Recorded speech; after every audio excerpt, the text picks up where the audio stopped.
Ndabasuje kandi mbahaye ikaze mu isomo ry'uyu munsi aho tugiye kurebera hamwe impamvu 5 ugomba gufungura YouTube channel bitarenze uyu mwaka wa 2025. Nimba utarafungura YouTube channel, izi impamvu 5 ngiye kubabwira hano ziragushishikariza gufungura YouTube channel kuko waba uri guhomba. Hanyuma we wamaze kuyifungura ndakubwira neza kuri mu murongo mwiza nukurikiza ibintu 5 ngiye kukubwira ukabyubakiraho. No kuvuga ngo izi impamvu 5 naziteguye by'umwihariko ku banyarwanda bari mu gihugu cyacu, ku Barundi n'abandi bantu bari hanze bumva neza ko bagomba gukora akazi hano online ku kibi nikiza ku giciro cyose byasaba, kubera ko YouTube channel ifite impamvu nyinshi nziza cyane zigishoboka ko urubyiruko mwatangira kuyikoresha. Reka turebere hamwe izo mpamvu 5 ngo ni izi. Impamvu ya mbere ugomba gufungura YouTube channel bitarenze uyu mwaka wa 2025 nukubera ko gukora ibyo ukunda ukabihinduramo akazi ni ikintu kirenze umuntu wari wese adashobora kwirengesha. Nukuvuga ngo impamvu ya mbere nuko YouTube ikwemerera kuba wafata ibintu wakundaga ukabihinduramo akazi, ukatangira kurya amafaranga kandi wikorera ibintu wikundiraga. Urugero, kadukoresha urugero kugira ngo mubyumve neza. Ibaze nimba ukunda gukora siporo n'ubundi usanzwe uyikora, ugatangira kuyikora hano uri wifotora ukabipostinga, YouTube ikabiguhembera. Ibaze nimba ukunda guteka n'ubundi ibyo uri buteke uri bubirye, warangiza ukabyauploadinga kuri YouTube utuvideo wafashe, ugatangira kubona amafaranga aturutse n'ubundi ku biryo watetse kandi wanariye. Rero urumva YouTube itanga uburenganzira ndetse n'ubushobozi bwo kuba wafata ibyo wakundaga ukabihinduramo akazi kazajya kaguha amafaranga. Iki kintu ni ingenzi cyane. Rero urumva ko ni impamvu nziza ugomba gutangira YouTube kubera ko niho hantu bigishoboka honyine. Katujye ku mpamvu ya kabiri. Mbere yuko tujya ku mpamvu ya kabiri, ibuka ko hano ari ku ishuri kandi ishuri ryose rigira kantine. Dufite kantine yitwa icyanzu.com ibamo ibikoresho by'aba content creators bose. Nimba warize cyangwa utarize uzana waguraga amakaye cyangwa amakaramu ku ishuri. Nukuvuga ngo nimba uri umu content creator uyu munsi, ahantu ugurira ibikoresho ni ku icyanzu.com. Ntugire ikibazo niba uri Ngororero, Nyagatare, Rusizi n'ahandi hatandukanye mu mujyi wa Kigali, kugura ibikoresho ku cyanzu.com bahita babikugezaho. Ibaza abantu bafite ibikoresho microphone guhera ku 12,000 kugera ku 150 no kurenza. Nukuvuga ngo n'ubwoko burenga 30 bwa microphone ntago ushobora kuburamo nimwe. Icya kabiri, ibaza abantu bafite amatara guhera ku 8,000 kuzamura kugera ku 180. Harimo amoko arenga 50, bivuze ko utaburamo itara nawe ryagufasha. Ibaza abantu bafite amasta guhera ku 10,000 kuzamura kugera kuri stand y'ibihumbi 150. Namoko arenga 40 ntabwo ushobora kuburamo stand wakoresha. Rero iyi kantine yanyu muyikoreshe, ugende ku cyanzu.com, ufate telefone yawe, ujye muri Chrome cyangwa muri Safari, wandikemo wayishatu icyanzu.com, ndabibereka uko babikora. Noneho urebe igiciro. Uyu munsi ushobora kuba udafite amafaranga ariko ejo ukaba uyafite, wowe ufate nimero uyibike ku ruhande. Ariko nimba uyafite nanone uhita uhamagara cyangwa ubandikire aho ku muryango iwawe bahita bakikugezaho. Ku cyanzu.com ugihamagara ukabwira ndashaka iki, tayari cyo cyamaze kugeraho. Nimero yabo ni 0788421133. Muguri ibikoresho kuko birafasha. Impamvu uri kunyumva neza nukubera izi microphone, impamvu uri kumbona neza nukubera amatara bampaye, impamvu ubona telefone yanyu itari gutitira nukubera stand bampaye.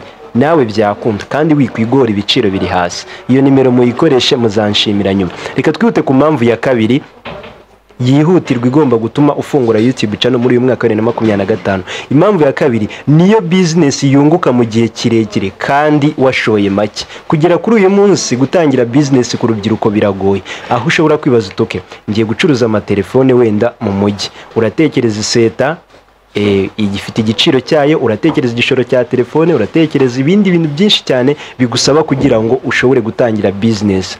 Ariko uyu munsi kuri YouTube, nimba uyu munsi uri kundeba, bivuze ko igishoro gifite. Icyambere ufite internet, ufite telefone, ufite nyine n'umwanya wo kuba uri hundeba, ndetse ufite n'urwo rukundo rwo kubikora. Reka rero nkubwize ukuri ko kuri YouTube ariho hantu bishoboka.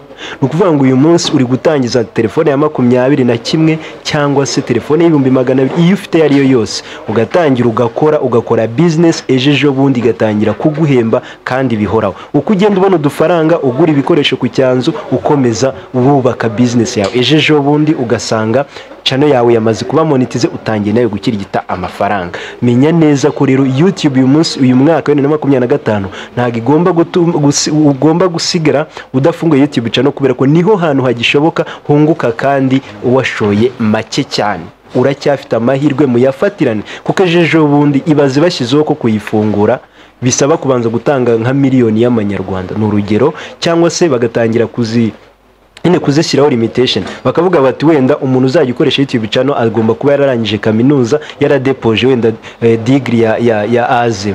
Sibyo ni urugero ndavuga habayeho nk'impinduka runaka, none se utarayifunguye urumva bitari ikibazo, ugomba kuyifungura bitarenze uyu mwaka wa 2025. Rero reka twihute n'impamvu ya gatatu, ubwo ndimuvizera ko ebyiri mvuze ruguru mumaze kubyumva. Impamvu ya gatatu ndiwe ndarebera ku gapapuro kubera ko mba ngomba kuba ibintu bifite karite. Hanyuma impamvu ya gatatu ugomba gufungura YouTube channel muri mwaka wa 2025 no kugira ngo kubaka brand yawe, kubaka mu maso hawe, kubaka ijwi ryawe, wowe kwiyubaka gute. Rero utibyunguka gute?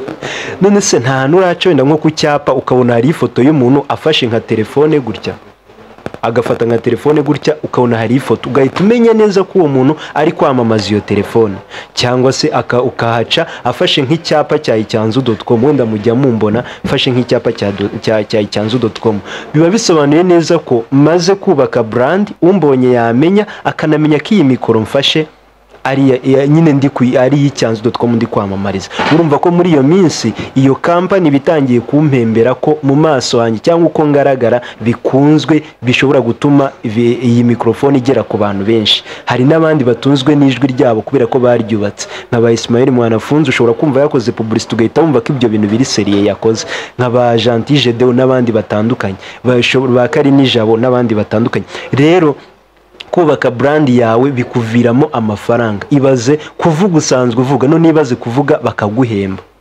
Sinzi niba muri kumva icyo kintu, cyangwa se kugaragara ku ifoto bakaguhemba. Urumva rero YouTube iracyabyemera kubera ko yishyizeho video igira ahantu henshi hatandukanye kandi ku bantu bashyashya, kandi abantu bagakomeza bibuka mu maso yawe uko umeze. Rero reka twihute n'ikintu cya kane, ari cyo duhita dukurikizaho kugira ngo ubumve impamvu ugomba gufungura YouTube channel. Kandi nimba tugeze hano uri kumva neza izo mpamvu uri guhuza nazo, binyandikire muri comment kubera ko ni ingenzi, ndashaka ko muzifungura bidatinze cyane. Ikintu cya kane rero kigomba gutuma ufungura YouTube channel muri uyu mwaka wa 2025 ni ukongera ubumenyi wari ufite. Uyu munsi ushobora kwiyumva ukumva nyine hari ibintu uzi, ukumva wanabisangiza abantu, ariko iyo uri kubisangiza abantu nawe uri kwigiramo ibindi, ndetse na experience muri bya bindi watanze urushaho kuyongera. Rero iyo uri gukora ibintu hano kuri YouTube uri no kongera experience cyangwa se ubumenyi urabwongera. Urugero, nimba nje kubigisha ukuntu bakora cover ya video, mba ndi nanjye kwiguhamya neza n'ubwonko bwanjye ko nongereye ubumenyi kuko nari mbizi, sibyo? Yaba challenge zirimo nahuye nazo ndazikemura, yaba kuba abantu bari buze kubiranda biha agaciro kusho, noneho ngende nkore research irushijeho. Icya kabiri, nimba ari uguteka, wenda niho nigisha abantu guteka, ndagina ndebe ese koko nshaka guteka special imeze gutya, ese uko mbizi abandi babyongera iki, ukajya kubyiga kugira ngo urusheho kubyereka abantu bimeze neza. Rero YouTube ni ahantu heza ho kwigira, ndetse iyo uri kubikora uba uri kubyiga kurushaho. Rero iyo ni impamvu ya kane igomba gutuma ufungura YouTube channel bitarenze uyu mwaka wa 2025, dore haracyari kare, birashoboka.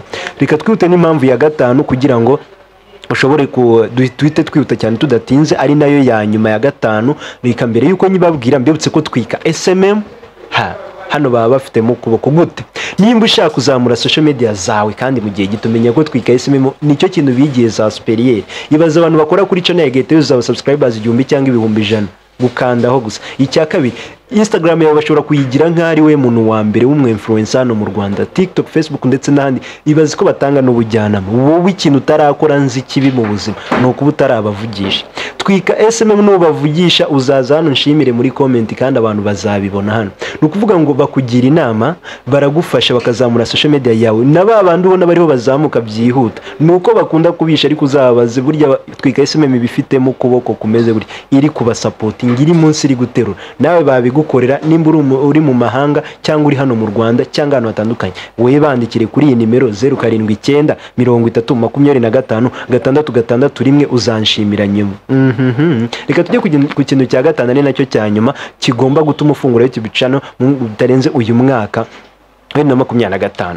YouTube channel niho hantu heza ho kwamamariza ibikorwa byawe kandi kuri brand yawe. Hano ndagaruka ikintu, uzareba abantu benshi bamamaza cyangwa amakampani menshi yamamaza, kwamamaza biri mu bikorwa bihenda kandi binasaba amafaranga menshi cyane, kubera ko hari igihe usanga bitewe n'urwego ugiye kwamamarizaho afite cyangwa agezeho bigusaba amafaranga menshi anaruta ayo ukoresha muri business kugira ngo umenyekane. Rero iyo wowe uramutse wubatse channel yawe ukayikuza, ibyo ukora uhita ubona urubuga rwo kubyamamarizaho kandi ku buntu. Bivuze ngo uba wamaze kubaka brand ku buryo wisanga uri kwamamaza ibintu byawe utagiye gutanga amafaranga handi, ahubwo publicité ica hano kuri channel yawe.